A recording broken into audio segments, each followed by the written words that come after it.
So you threatened them pretty hard. They weren't mere threats. Cyrus is too soft for his own good. Sorry, boss. That's another finger necklace I've cheated you out of.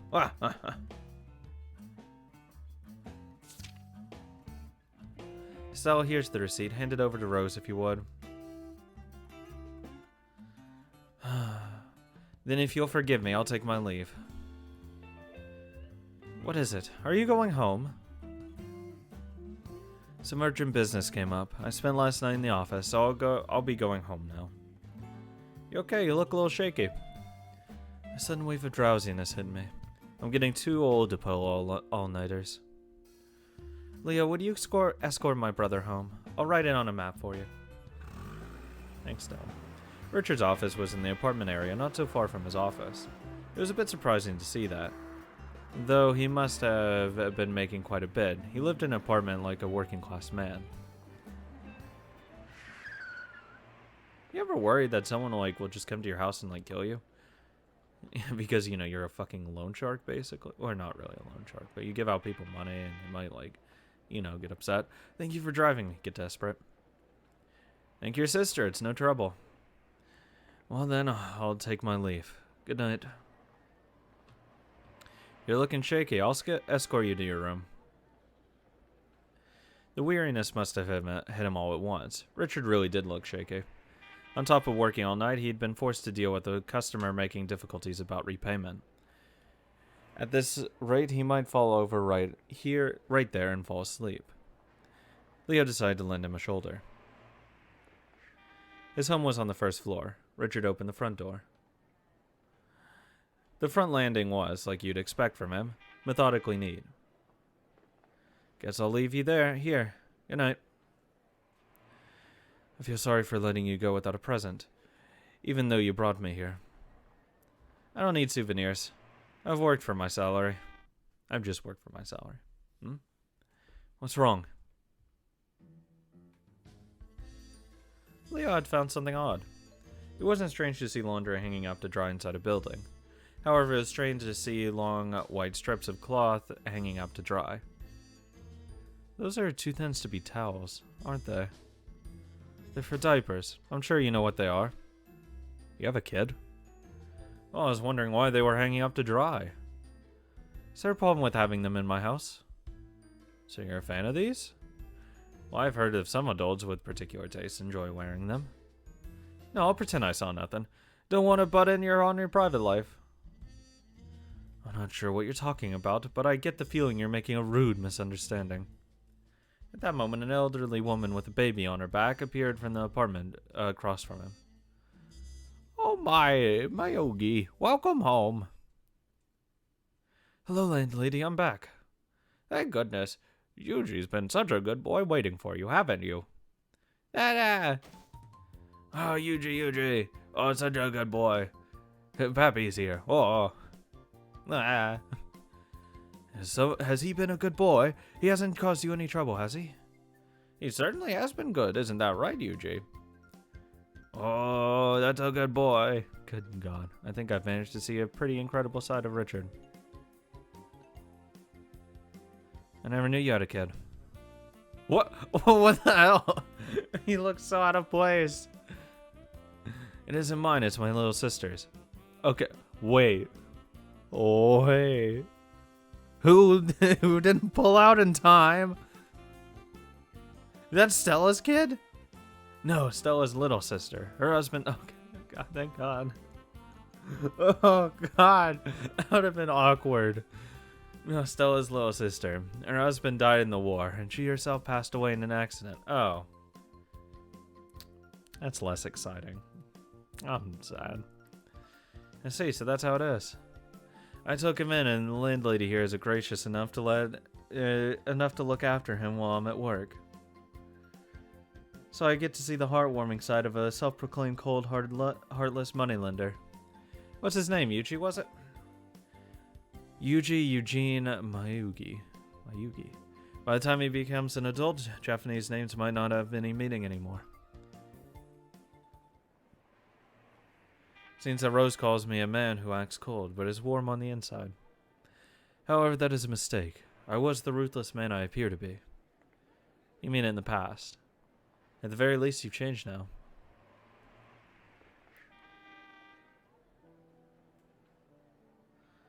I never went to the battlefront, so I remained in Japan and suffered in the Great Disaster. I heard it was such a picture of hell that it made the battlefront look peaceful. I still dream about it. Even when large trucks pass by and shake my bed violently, I still wake up and jump to my feet. When faced with an earth that can destroy everything in a disaster like that, one is forced to feel that life is a miracle. Did that experience bring about a change of heart? It made me think about that having a life? No. Just the fact that life exists is a miracle. I thought that protecting life and then taking responsibility to prevent further loss of life in this land was something that must be done.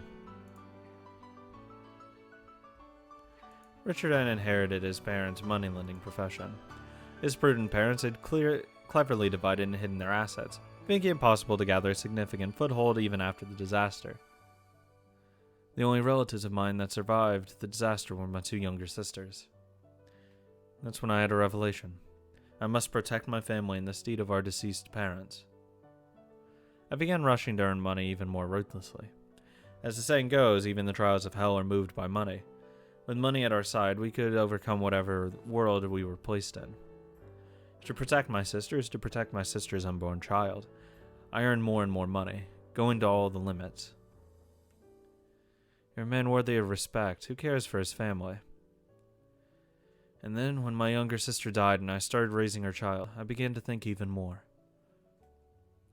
Eventually I will die. All I can do for Yuji is save up money. However, when I looked at the world around me, I couldn't hide my unease. So you imagined the Japan of the future that your child would live in. Precisely. And then I imagined that, and I began to be tortured by an irresponsible feeling of unease. True enough, the Japan the island chain still went by that name. However, half a century from now, even that name might change. The idea that the Japan island chain belonging to the Japanese, that it was ours, might not even exist just a few decades from now. Yeah. Shit happens.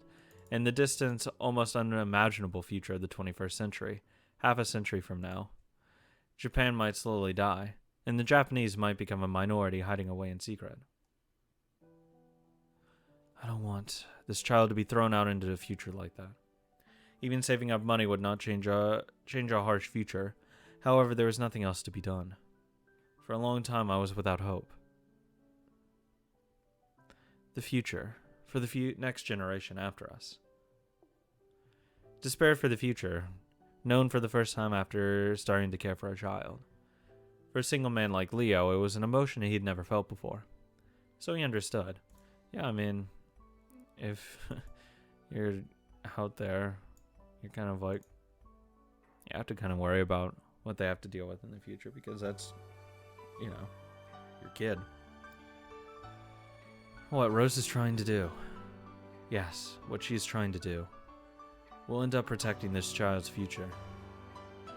I finally see. So that's why a man like you would go so far to support Rose. Rose had the ability to bring ladies of the evening together.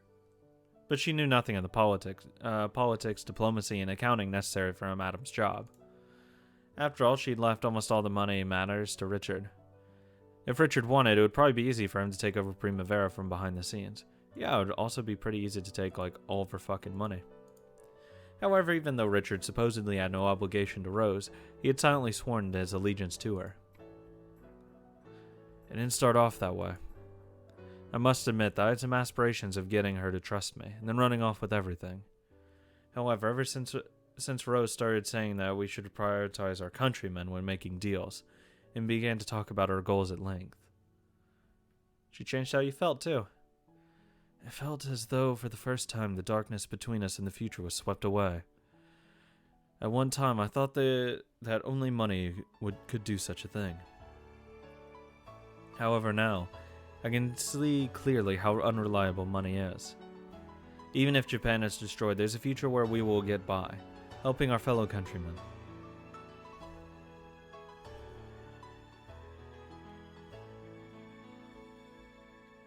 And that is what I felt I must leave behind for this child.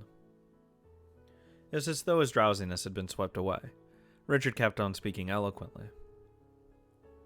Leo felt sure that Rose and Primavera would be safe, as long as they had this man supporting them. Yeah, I mean, probably not. My strength alone is not enough to make her ideals a reality.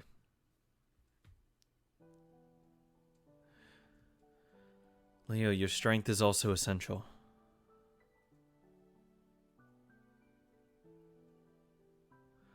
Please, I beg you, going forward, lend us your strength for Primavera's. No, for Rose's sake. And also for the future for that child and others. Yes. Rose is the boss, but you're the one paying out our wages. I can disobey an order from you. I see, in that case, this is an order. I want you to save Rose. For the child's future. Children's future. Yeah, I'll take that responsibility.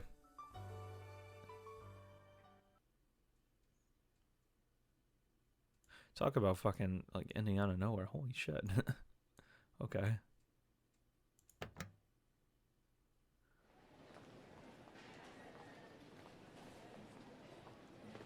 Did you hear? It's about Ivan. The guy who made his marketplace his turf after Alfred. Yeah, that arm floating in the harbor had his tattoo on it, didn't it? Hardly a surprise. I hear he rejected Caleb's offer. Caleb's offer? Fuck. With crazy Alfred gone, Caleb's got nothing to fear in City 23. He keeps grabbing up power here and there, hoping to finally have the whole city under his control. Who the fuck's Caleb? See, so it's obey him or die. He's gonna come after us now, because he's crazier than Alfred. Saying the criminal underworld can be scary. Can't even eat in peace. And last week I found John... Fuck off. John's corpse. John, huh?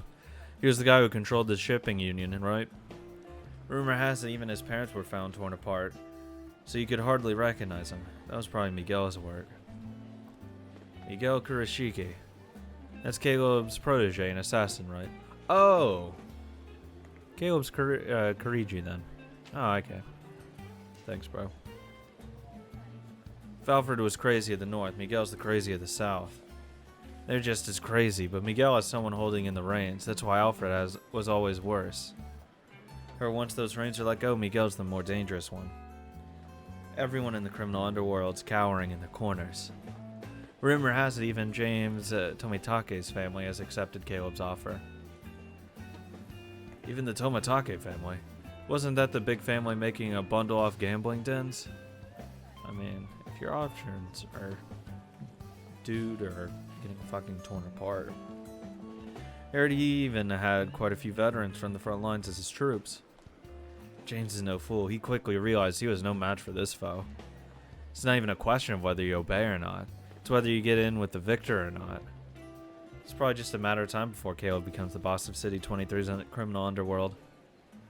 So, City 23's underworld finally comes under one flag. Well now, what could happen next? What could happen? There won't be any more opposing organizations. So it should get a little bit more peaceful, shouldn't it? No. Don't be naive. The Mafia is a business. After all, they give you better service because they have competition. Mafias typically make cash by demanding protection money from city dwellers doing business on their turf. However, that protection money usually isn't too incredibly harsh. After all, that one wouldn't get anywhere if they collected too much and destroyed the business they were collecting from. Hey, you can't do fucking shit now. Also, they bullied those businesses too much, they would go crying to rival organizations and create the conditions for new trouble to sprout up. Because of this, it was normal to keep protection money from getting unreasonably large, but once you have a fucking stranglehold and monopoly, fuck it, where are you gonna go? The criminal underworld is united. That means Caleb won't have any competition. That means he won't have to appeal to the common man at all anymore.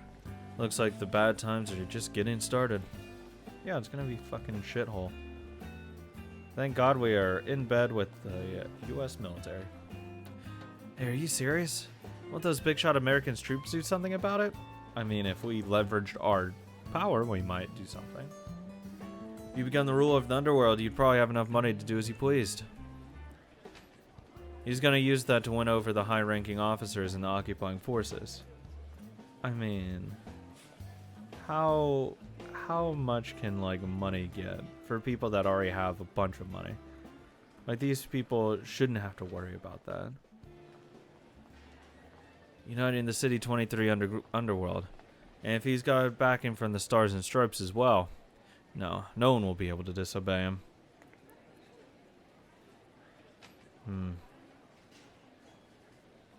Still, I've heard that Caleb is a friend of the impoverished laborers. Yeah, because he wants free people to, coalesce around him. He can build this big organization. I really do think it's mainly a friend to be like, in the war, blah, blah, blah, blah, blah.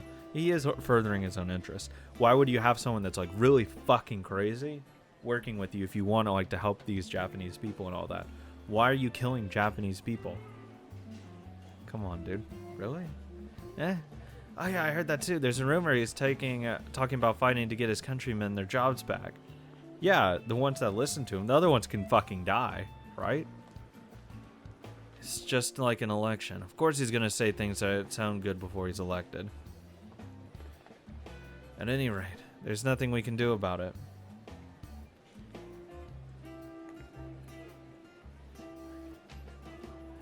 No matter who conquers the underworld, it won't change the reality of us using our daily wages to eat terrible food. Well, at the very least, we'd better stop talking shit about Caleb in the future.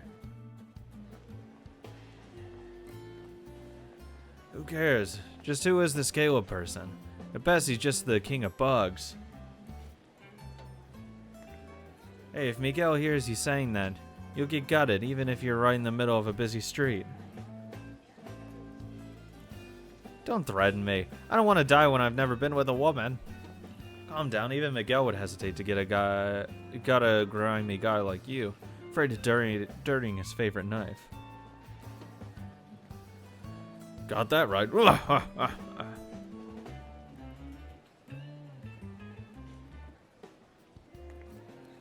City 23 in the Tokyo Prefecture, born after the war.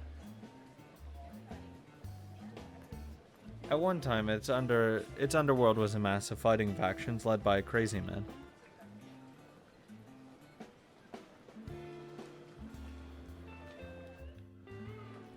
With the coming of 1947, it was now finally about to be united under a single man. No one could imagine how this would change the city. However, the organization called Primavera certainly wasn't unrelated to the criminal underworld. Alfred had his eyes on us and came to cause trouble. Even this Caleb might be coming for us soon. Of course! It's a symbol. Damn it all, I don't need another war. Fucking crush him too. I don't like him anyways, so it's fine. Fuck that K-Regi. Oh, okay. Rose. Delicious! Today's pasta on a whole different level. Rose, you cooked this, right? Your pasta's the best. Sorry, but I cooked today. But I'm glad you like it. Damn it! That's not it, right? This room's filled with Rose's kindness and consideration. It's making it taste twice as good, isn't it?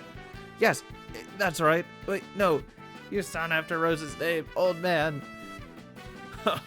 Be nice when you eat together, fellow co-workers. Sorry, we're on a first-name basis. Very personal. I invited Claudia too, but it sounds like she's still really busy at her store. She looks sad to be missing it. It's good that she's busy. I hope her store prospers. She's a kid to be reckoned with. Maybe I should follow her example, save up money, and start a store. Won't it be hard to find a place to stay? The store's run by someone who can't even keep her room clean. What did you say, you lolly brat? How do you like some Tabasco up your nose? Sure, but you're the one who can't even remember if her own room had hardwood or tatami mat floors. Hey, don't fight while we're eating, you two. It was the same old bustling, fun pasta gathering. Once they finished eating, they would start casually chatting while playing cards. Their conferences were very important for maintaining Primavera. Yeah, very business. Fucking bread. Yeah, we haven't had any trouble at all lately. This is thanks to you all, isn't it? It's thanks to the efforts of our excellent bodyguard. It's thanks to the people who are working behind the scenes. Let's have some applause for Richard's touching hard work. And more than anything, it's thanks to our dependable best sommelier captain. It hadn't reached Rose's ears, but there had been considerable trouble from time to time. They cut all those contracts. Apparently, some people had tried to put pressure on the occupying forces to use as a card in getting their contracts reinstated. However, Butler had managed to settle all those cases. If they hadn't had Butler's backing, Primavera would have suffered several obstructions to their business. That perverted captain, if he tries to touch Rose's chest again, I'll kill him! Don't worry. Leo has it covered. You don't have to worry about it. It's not really a big deal. It's not like I have anything to lose. It's not that big deal. I like it anyways. Even Rose is a lady of the evening. Just having your test touched is no big deal, right? I mean, for Wayne it is. He hasn't done that yet. Yes, that's no problem at all. Well, you are the madam, aren't you? That's a pretty innocent reaction. Rose doesn't go out of the club floor often. It's rare that she attracts a customer. I've always been that way. It's always been that way, in the first place. Rose isn't suited for the world of the night. I guess I have no talent. I'm terrible at making in ways that please men. I'm sure you could overcome that easily. It's not like you need to try to please them. Really? With men, it's enough to stay quiet and nod when they talk. No! Fuck that! No! That's wrong. That's a fucking lie. Yeah, I got that right. Talking with a man's no big deal. That's true. If you keep saying, wow, and what then, over and over, you can cover most conversations. Wow, what then? Wow, what then? The hell are you doing, dirty room granny? Girls have gotten so energetic these days. The times certainly have changed. Energetic is better. You haven't been by the club much lately, have you? I've just been dropping by a few of my clubs from time to time. I've only been talking with a few people who still act as close friends to me. Well, at any rate, it's wonderful that things are still peaceful for everyone. For Primavera, yes. However, it seems City 23 as a whole isn't going as smoothly. Did something happen? Yeah, a bunch of people are fucking dying out there. Crazy Alfred was a tumor in the City 23 underworld. No, you might literally call him a ticking time bomb. I see. Alfred's gone and a bunch of shady characters have started little skirmishes over who will be his successor. I've heard rumors like that too. Groups all over the city who've been fighting lately. So Alfred's being gone doesn't mean peace will come so easily. There's nothing to be done about it. The underworld is a game of musical chairs. Once one chair opens up, a new battle will start around it. I just hope we don't get dragged into any quarrels. Any idea when this massive battle for dominance in City 23 will end? From what I know, it doesn't seem like it will continue long. What do you mean? It's mostly settled already. It's already decided who the next man in control of City 23 will be. Who is it? You mean Caleb? That's right, the man who once split City 23 into North and South with Alfred. That's not a name I've heard often. And there's no surprise, for a few reasons. Alfred always stood out much more. What kind of person is this Caleb? He's a former officer back from the battlefront. He's got a powerful charisma that draws men towards him, and he's been gathering up repatriated soldiers one by one, building up his forces. Apparently, he is also the boss of the harbor laborers, and thanks to that, he seems to have smuggled in a sizable stockpile of weapons. So a bunch of guys, bunch of weapons on his side on top of those tough guys back from the war. Now that Alfred's gone, that's probably isn't anyone left in City 23 who can stop Caleb. It started out as a struggle, but then they realized that they couldn't beat Caleb. Several forces folded and joined his group. Probably. Within just a few weeks, the City 23 underworld will be united under Caleb. What kind of man is he? He might appear before us someday, like Alfred once did. Simply put, he's stubborn. He has conviction like a samurai, and he'll never back down on what he believes. Is he a good person? He's a gentleman, or is he more like a wild boar? He boldly boasts that he'll make the convictions he holds a reality by smashing head on into anything that stands in his path. Perfect. If he comes charging at us, we'll fight him head on too. It isn't yet certain that we will be in opposition. At any rate, he isn't a person we want as our enemy. That's too bad. I agree. We don't even want to get involved with someone like that. I'm actually getting interested. I'd like to try getting the reins on him. If we could get a man like that to do as we please, that'd be pretty impressive, don't you think? You couldn't do it. You aren't his type. Do you know him? More or less. Before the alliance, because Amanda had wanted to employ bodyguards at the club in her faction, she'd sometimes come in contact with Caleb's forces. What's his type? In the end, he declined to send her bodyguards because he didn't want to provoke Alfred. However, her personal relationship with Caleb had continued after that. Okay. So he's your friend. Type of friend. That would be most fortunate. It would mean we had connections and that could help us avoid trouble. I'm not confident that will be any of use. If we manage your relationship well, we might get the backing of occupying forces and the underworld at the same time, right? If so, there'd be nothing to fear anymore. No, because he's going to be in direct opposition to the occupying forces. We're fucked. We're working with them. We are the enemy. It doesn't matter. That's why we can't work with them. So he likes older women. What a letdown. No need to worry, just wait a year and you'll be the perfect age for spectacles. I'll rattle your teeth back together. Amanda, about this Caleb person. Do you know his Japanese name? Couldn't think of it, I've never heard of it. Does he have any distinguishing features? Like a big scar on his face or something? Yeah, he has a large scar on the side of his face. What a surprise. So the man named Kirigi was actually Caleb. That's right, his name's Kirigi Caleb Shohei. Shohei? Sure. Seems he would switch the name he used when he was on and off duty. So when he was off, he went by the name Kirigi. And when he was being the boss, he was Caleb. Exactly! Oh, that's right, Caleb didn't make people call him the boss. As it was his style. He had to call him by a different title. And what was that? He was a mafia boss, so it was it the Godfather or something? No need for the God. That's right. He would say that the repatriated soldiers would be a family to one another. So he's just the father.